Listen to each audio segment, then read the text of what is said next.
Okay friends, ముందుగా నాకు జన్మనిచ్చిన నా తల్లిదండ్రులకు మరియు ఈ విశ్వానికే ధ్యానాన్ని జ్ఞానాన్ని అందించినటువంటి పత్రిజీ దంపతులకు మరియు నాకు నిరంతరం జ్ఞానం ధ్యానం బోధిస్తున్న తటవర్తి దంపతులకు నా హృదయపూర్వక ఆత్మాభివందనములు.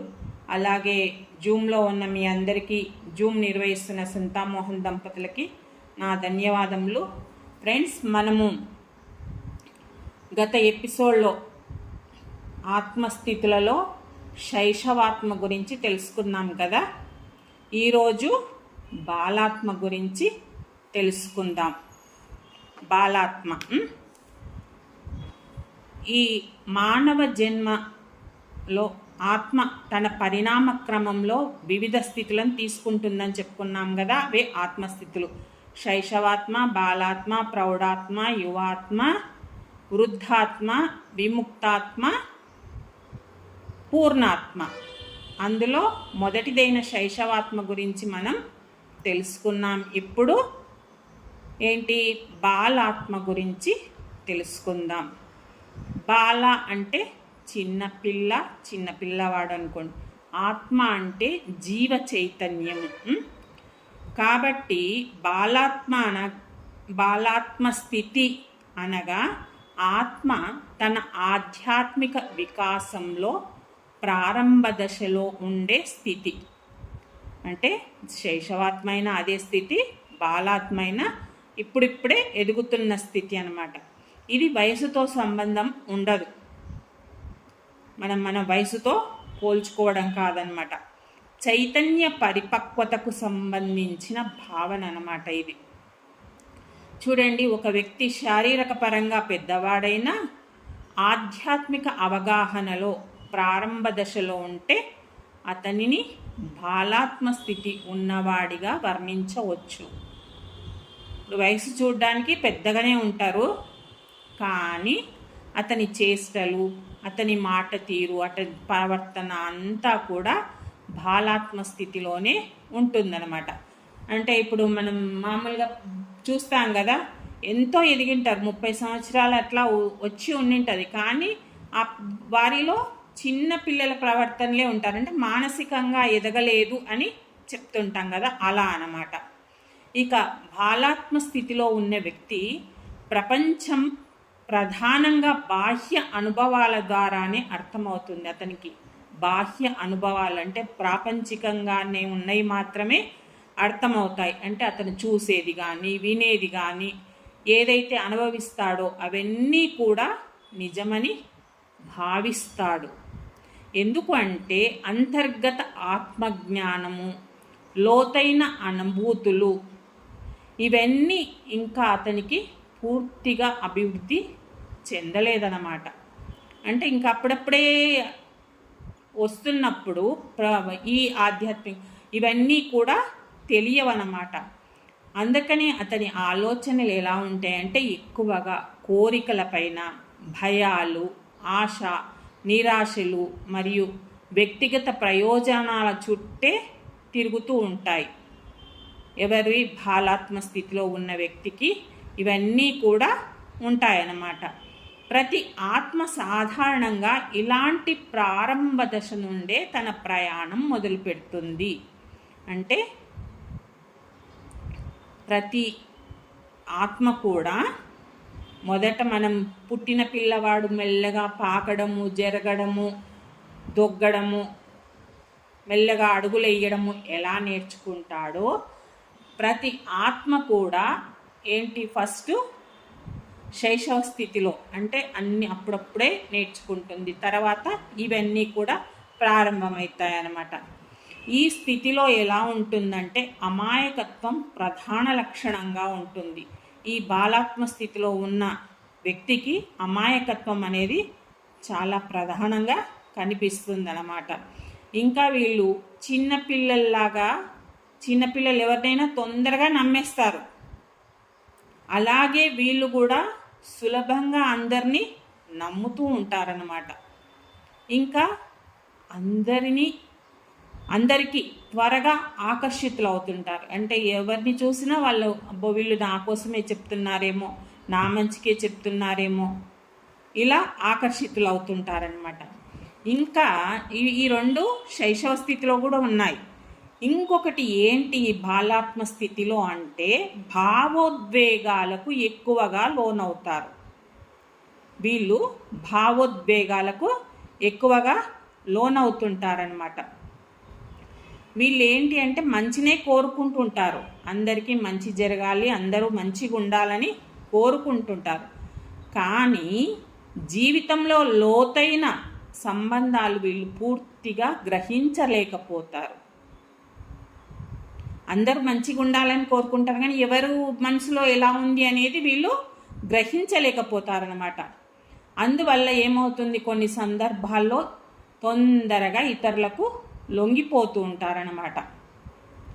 ఏం చెప్పినా వాళ్ళ మాటల ప్రభావానికి వాళ్ళు లోనవుతూ ఉంటారనమాట. వాళ్ళ మాటలు వెంటనే నమ్మడం, ఆ పరిస్థితులను అస్సలు విశ్లేషించకపోవడం వల్ల ఎన్నో కష్టాలు ఎదుర్కోవాల్సి వస్తుందన్నమాట. ఈ స్థితిలో ఉంటాయి, బాలాత్మ స్థితిలో ఇవి ఉంటాయన్నమాట. ఇక ఈ బాలాత్మ స్థితిలో అహంకారం కూడా ఒక ప్రత్యేక రూపంలో ఉంటుంది. ఎట్లా అంటే అది తప్పనిసరిగా గర్వం అని చెప్పుకోలేము. అహంకారం అంటే మనం గర్వం అని అనుకుంటాం కదా, గర్వంగా వ్యక్తం కాకపోవచ్చు, కానీ నేను, నాది, నాకు అనే భావాలు ఎక్కువగా ఉంటాయి. అంటే తన మటుకు మాత్రమే ఉంటాయన్నమాట. ప్రపంచం తన అవసరాలు మరియు అనుభవాల చుట్టూ తిరుగుతుందని భావించే స్వభావంలో ఉంటాడు. ప్రపంచము తన అవసరాలు మరియు తన అనుభవాల చుట్టే తిరుగుతుంది అని అతను అనుకుంటుంటాడనమాట. అయితే ఇదేమన్నా దురుద్దేశమా అంటే కాదు. మరి ఏంటి అంటే అతనిలో ఇంకా చైతన్యం మేల్కొకపోవడం వల్ల, ఆత్మ చైతన్యం మేల్కోకపోవడం వల్ల ఇలా జరుగుతుందన్నమాట. ఈ స్థితిలో ఉన్న వ్యక్తి ఏంటి అంటే తన కుటుంబము, తన స్నేహితులు, తన ప్రయోజనాలు అనే పరిమితిలోనే ఎక్కువగా ఆలోచిస్తాడు. ఎంతసేపు తన కుటుంబం కోసం, తన స్నేహితులు, తన అవసరాలు వీటి కోసమే ఆలోచిస్తుంటాడనమాట. ఇక ఆధ్యాత్మికంగా మనం కనుక చూస్తే ఈ బాలాత్మ స్థితి అనేది ఒక అభ్యాస దశ. ఈ దశలో ఆత్మ భౌతిక ప్రపంచంలోని అనుభవాల ద్వారా నేర్చుకుంటుంది. భౌతిక ప్రపంచం అంటే ఈ ప్రాపంచికంలో అన్నీ కూడా అనుభవాల ద్వారా నేర్చుకుంటుంది అన్నమాట. సుఖం, దుఃఖం, విజయం, అపజయం, ప్రేమ, విరహము, నమ్మకము, మోసము, ఇవన్నీ కూడా, ఇలాంటి అనుభవాలన్నీ కూడా ఆత్మకు పాఠాలే. ఇది బాగా గుర్తుపెట్టుకోవాలి. మనకి ఇవన్నీ వస్తే నాకెందుకు వచ్చాయి కష్టాలు అని మనం అనుకుంటాం కదా, కానీ ఇవన్నీ కూడా ఆత్మ ఎదుగుదలకు కోసమే అని మనం భావించాలన్నమాట. ఈ అనుభవాలన్నీ ఏమవుతాయి, మనం క్రమంగా వివేకం పెరుగుతుంది మనలోన. అన్నీ అనుభవపూర్వకంగా తెలుసుకుంటాం కదా. ఓ కోపం వచ్చినా మన కోపం రావడం వల్ల ఏం జరుగుతుంది, దుఃఖం వచ్చింది, దుఃఖం వల్ల ఏమి, విజయం వచ్చింది, అపజయం వచ్చింది, ఏదొచ్చినా కూడా దానివల్ల మనకు వివేకమే పెరుగుతుందన్నమాట. జీవితం అనేది కేవలం కోరికల సంతృప్తి కొరకు మాత్రమే కాదని, మరింత లోతైన అర్థం ఉందని తెలుసుకునే దిశగా, అంటే ఆ వైపుగా ఆత్మ ముందుకు సాగుతుంది. కోరికలు ఒక్కటే కాదు, ఇంకా ఎన్నో అర్థాలు ఉన్నాయి. అన్నీ తెలుసుకోవాలని, ప్రతిదానికి కూడా ఒకటి అర్థం ఉంటుంది కదా, అవి తెలుసుకోవాలని అటువైపుగా మెల్లగా ప్రయాణం చేస్తుందన్నమాట. ఇక ఈ బాలాత్మ స్థితిలో ఉన్న వ్యక్తులకు సాధారణంగా ప్రశ్నలు ఎక్కువగా అడుగుతుంటారట. దేవుడు ఎవరు, ఎక్కడున్నాడు, నా జీవితం ఎందుకు ఇలా ఉంది, మరణం తర్వాత ఏమవుతుంది, ఇలాంటి క్వశ్చన్స్ అన్నీ అప్పుడప్పుడు వాళ్ళకు మెదులుతూ ఉంటాయి. అంటే చిన్నపిల్లలు అడుగుతుంటారు కదా మనని కూడా, అదేంది ఇదేంది, ఇదెందుకు ఇట్లుంది, అదేందుకు అట్లుంది అని. అలా వీళ్ళు కూడా ఉంటారనమాట. కానీ ఈ ప్రశ్నలకు సమాధానాలు లోతుగా అన్వేషించే స్థిరత్వం ఇంకా వాళ్లకు పూర్తిగా ఏర్పడలేదు.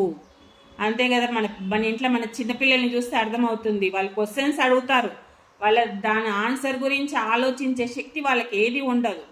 పెద్దలకే మనకే ఉండదు, వాళ్ళకేముంటుంది, అలా ఉంటారనమాట. దీనివల్ల ఏమవుతుంది అంటే వాళ్ళు ఒకసారి ఒక మార్గం వైపు ఆకర్షితులవుతారు, మరొకసారి మరొక మార్గం వైపు ఆకర్షితులవుతుంటారు. ఎవరు చెప్తే వాళ్లకు ఏది నచ్చితే అది అటువైపు పరుగులు పెడుతుంటారనమాట. కానీ ఇదంతా కూడా ఏంటి అంటే ఆధ్యాత్మిక ఎదుగుదలలో ఒక భాగమే. అబ్బవాడు మంచి చెప్తే కూడా వినకుండా అటుపోయిండు అని మనం బాధపడుతుంటాం ఎవరైనా చెప్పితే విననప్పుడు.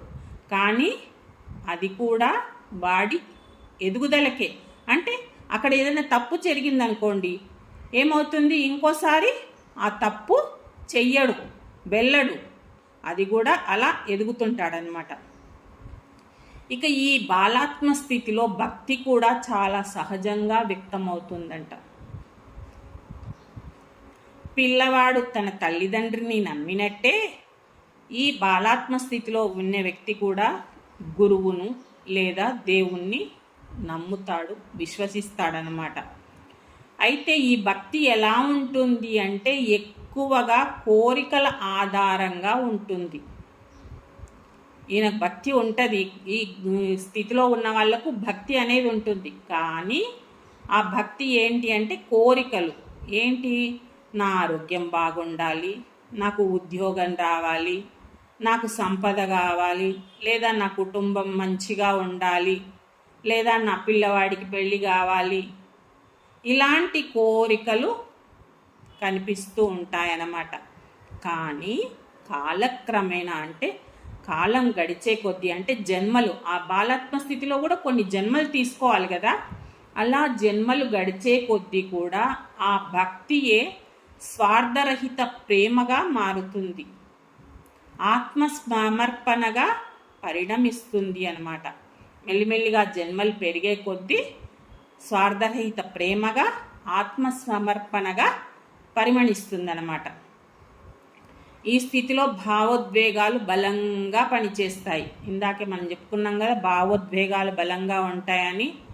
ఏంటి అంటే వీళ్ళకు ఒక చిన్న ప్రశంస వస్తే ఎంబడే ఆనందపడిపోతారు. అబ్బా నన్ను మెచ్చుకున్నారు అని. ఏదైనా ఒక చిన్న విమర్శనే వచ్చిందనుకోండి, ఎంబడే కుంగిపోతుంటారనమాట, చాలా బాధపడుతుంటారు. మరి ఎందుకు ఇలా అంటే వీళ్ళు ఈ స్థితిలో ఉన్న వాళ్ళ మనసు ఇంకా స్థిరత్వం ఉండదు, స్థిరత్వం అనేది పొందలేదన్నమాట. ఇప్పుడు మన ఇంట్లో మన చిన్నపిల్లల్ని మనం ఇది వింటూ మన చిన్నపిల్లల్ని ఊహించుకుంటే మనకు ఈజీగా అర్థమవుతుందన్నమాట. ఏంటి వీళ్ళు ఎందుకు అట్లా అంటే ఇతరుల అభిప్రాయాలు, ప్రశంసలు, విమర్శలు ఇవన్నీ కూడా ఈ బాలాత్మ స్థితిలో ఉన్న వ్యక్తి పైన ఎక్కువగా ప్రభావం చూపిస్తాయి, వాళ్ళ మనసుపై ఇవి ఎక్కువగా ప్రభావం చూపిస్తాయి. కానీ జీవిత అనుభవాలు పెరిగే కొద్దీ కూడా అంతర్గత బలం కూడా పెరుగుతుంది. అప్పుడు మెల్లిమెల్లిగా మారుతాడనమాట. ఎప్పుడైతే ప్రతిదీ కూడా అనుభవపూర్వకంగా నేర్చుకుంటాడో అప్పుడు ఏమవుతుంది, లోపల కూడా ఓహో ఇది ఇలా చేస్తే ఇలా అవుతుంది అనేది తెలుసుకొని నిర్ణయాలు తీసుకోగలుగుతాడు. ప్రతిదీ కూడా బలంగా నిర్ణయించుకుంటాడనమాట. ఇంకా ఏంటి అంటే బాలాత్మ స్థితిలో మరి ఒక ముఖ్యమైన లక్షణం ఏంటి అంటే నేర్చుకునే సామర్థ్యం. వీళ్ళకు నేర్చుకునే సామర్థ్యం ఉంటుంది. వీళ్ళేంటి చిన్నపిల్లల మాదిరిగా ఈ స్థితిలో ఉన్న ఆత్మ కొత్త విషయాలను త్వరగా స్వీకరించగలదు. ఇది మనకి బాగా అనుభవమే. మన ఇంట్లో మన చిన్నపిల్లలను చూస్తుంటాం కదా, ఏదైనా చెప్తే తొందరగా నేర్చేసుకుంటారు. మన మనమణులు ఉంటారు కదా, వాళ్ళకి ఏదైనా శ్లోకాలు కానీ ఏమైనా పద్యాలు చెప్తే మనకంటే మనం 10 సార్లు చదివి నేర్చుకుంటే వాళ్ళు ఒక్కసారి చెప్తే ఒక్కసారికే నేర్చుకుంటారనమాట. అలా తొందరగా నేర్చుకుంటారనమాట. వీళ్ళకి కనుక సరి అయిన మార్గదర్శకత్వం లభిస్తే కనుక ఆధ్యాత్మికంగా తొందరగా ఎదుగుతారు. అంతే కదా, ఇప్పుడు మన చిన్నపిల్లలకి మనం ఏమన్నా చెప్తే కూడా సరి అయిన దారి చూపిస్తే వాళ్ళు అన్నిట్లో తొందరగా ఎదుగుతుంటారనమాట. వీళ్ళకి ఏంటి అంటే వినయము, జిజ్ఞాస, ఆశ్చర్య వంటి లక్షణాలు దీనికి బాగా సహకరిస్తాయి. ఏది చెప్పినా వినయంగా నేర్చుకుంటారు. వాళ్ళకి నేర్చుకోవాలనే జిజ్ఞాస, కోరిక ఎక్కువగా ఉంటుంది. ఇంకా ఆశ్చర్యం, ఏది చెప్పినా ఆశ్చర్యపోతుంటారు అన్నమాట. దీనివల్ల వాళ్ళు తొందరగా నేర్చుకుంటారనమాట. ఇంకా బాలాత్మ స్థితి నుండి ముందుకు వెళ్ళేందుకు, అంటే ఇంకా బాలాత్మ తర్వాత ఏంటి, ప్రౌఢాత్మ స్థితికి వెళ్ళేందుకు ఏంటి అంటే ముఖ్యమైన సాధన స్వీయ పరిశీలన అంటే తనను తాను పరిశీలించుకోవడం అన్నమాట. అంటే మన ఆలోచనలు, భావాలు, మనలో కలిగే చర్యలు ఇవన్నీ గమనించడం ద్వారా ఏమవుతుంది, అవగాహన అనేది పెరుగుతుంది. మనం ఏం ఆలోచిస్తున్నాం, మన భావాలు ఎలా ఉన్నాయి, మంచిగా ఉన్నాయా, చెడుగా ఉన్నాయా, ఇలాంటివన్నీ మనగా వాళ్ళు చూసుకోవడం వల్ల మనలో అవగాహన శక్తి పెరుగుతుందన్నమాట. ఇంకా మనకు కోపం వస్తుంది, నాకు ఎందుకు కోపం వస్తుంది, భయపడుతున్నాను, నా వెనక నా భయానికి ఉన్న కారణం ఏంటి, నా జీవిత లక్ష్యం ఏంటి, ఇలాంటి ప్రశ్నలన్నీ కూడా వాళ్ళని ఏం చేస్తాయి అంటే అంతర్ముఖం వైపు నడిపిస్తాయి. ఎప్పుడైతే ఈ ప్రశ్నలన్నీ వస్తాయో మనలో కూడా, మనం కూడా చూస్తున్నాం కదా, మనకు కూడా ప్రశ్నలు వచ్చినప్పుడు కొంచెం ఎందుకోలే లోపలికి ఆలోచించగలుగుతామన్నమాట. ఈ విచారణ ఎప్పుడైతే వస్తుందో అప్పుడు ఏమవుతుంది, ఆత్మ మరింత ముందుకు వెళ్ళడానికి అవకాశం ఉంటుంది. అంటే అడుగులు అటువైపు వెయ్యడం అన్నమాట. ఇక ధ్యానం కూడా బాలాత్మ స్థితి అభివృద్ధికి ఎంతో ఉపయోగపడుతుంది. ఈ ధ్యానం కూడా బాలాత్మ స్థితికి ఎంతో ఉపయోగపడుతుంది.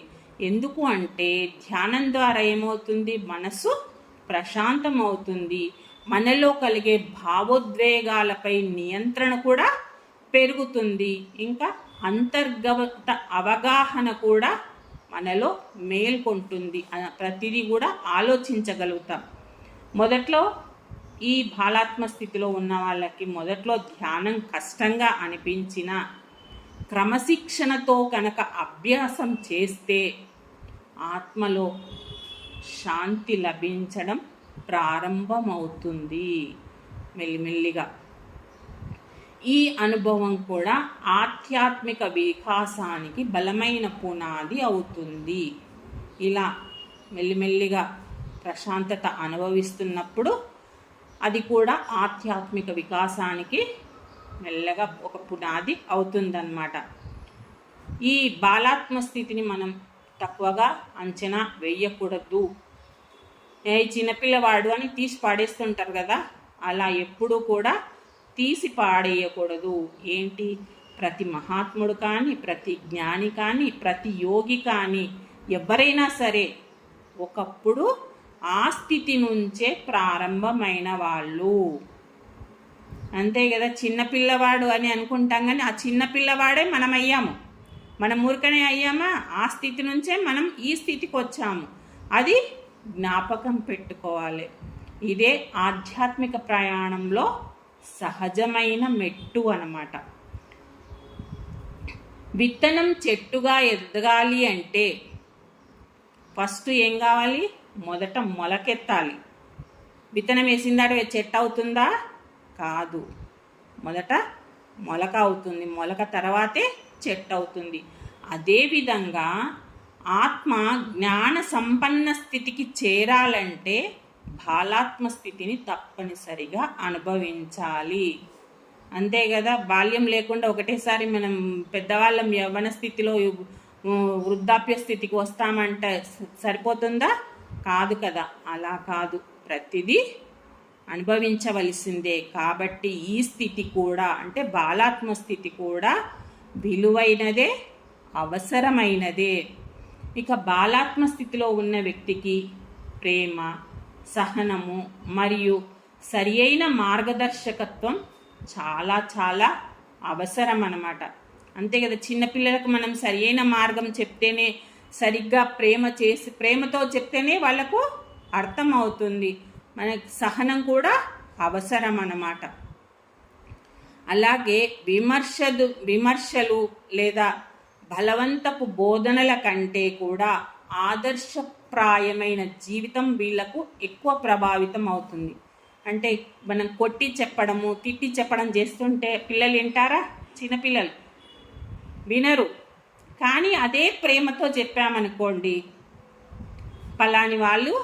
పలాని గురువు ఇలా చేశారు, లేదంటే తోటి పిల్లలు నీకంటే పెద్దవాడు ఇలా చేశాడు నాన్న, నువ్వు మంచిగా చదువుకోవాలి అని చెప్తే వాడు ఎంతో ఆదర్శప్రాయంగా తీసుకుంటాడు కదా, అలా ఎక్కువ ప్రభావం చూపిస్తుంది అన్నమాట. ఈ స్థితిలో ఉన్న వాళ్ళు ఏంటి అంటే మంచి పుస్తకాలు చదవడం, సత్సంగంలో పాల్గొనడం, ఇక ధ్యానం చేయడం, సేవా కార్యక్రమంలో పాల్గొనడం వంటి ఇవన్నీ చేయడం వల్ల ఆత్మ ఉన్నత స్థితుల వైపు తీసుకెళ్తుంది. ఇక బాలాత్మ స్థితి అనేది ఆత్మ యొక్క అమాయకమైన నేర్చుకునే అన్వేషించే దశ. ఈ బాలాత్మ స్థితి అమాయకంగా ఉంటుంది, నేర్చుకునేది ఉంటుంది, అన్వేషించేది ఉంటుంది. ఇవన్నీ కూడా ఉంటాయి ఇందులో పూర్తిగా. అంటే ఈ బాలాత్మ స్థితిలో జ్ఞానం లేకపోయినా అపారమైన అవకాశాలు ఉంటాయి. అంతే కదా, వాళ్ళకు జ్ఞానం ఉండదు చిన్నపిల్లలకి, కానీ నేర్చుకునే అవకాశం ఎంతో ఉంటుంది. ప్రతి అనుభవం కూడా ఒక పాఠం అవుతుంది. ప్రతి ప్రశ్న కూడా వాళ్లకు ఒక ద్వారంలా మారుతుంది, ఒక అడుగు వేయడంలో ఉంటుంది. ప్రతి సవాలు కూడా ఒక ఎదుగుదలకు అవకాశంగా మారుతుంది, వాళ్ళకు వచ్చే ప్రతి సవాళ్ళు. ఇక సరి అయిన అవగాహన, భక్తి, ధ్యానం మరియు సత్కార్యాల ద్వారా బాలాత్మ కూడా క్రమంగా పరిపక్వ ఆత్మగా వికసించి చివరికి ఆత్మజ్ఞానానికి మరియు పరమశాంతికి చేరువ అవుతుందన్నమాట. అందుకని ఈ బాలాత్మ స్థితిని మనం తక్కువగా అంచనా వేయకూడదు. మనం చిన్నపిల్లల్ని మనం తక్కువగా అంచనా వేస్తామా, మన పిల్లల్ని ఎలా చూస్తామో ఈ బాలాత్మ స్థితిలో ఉన్న వాళ్ళు కూడా అలాగే ఉంటారన్నమాట.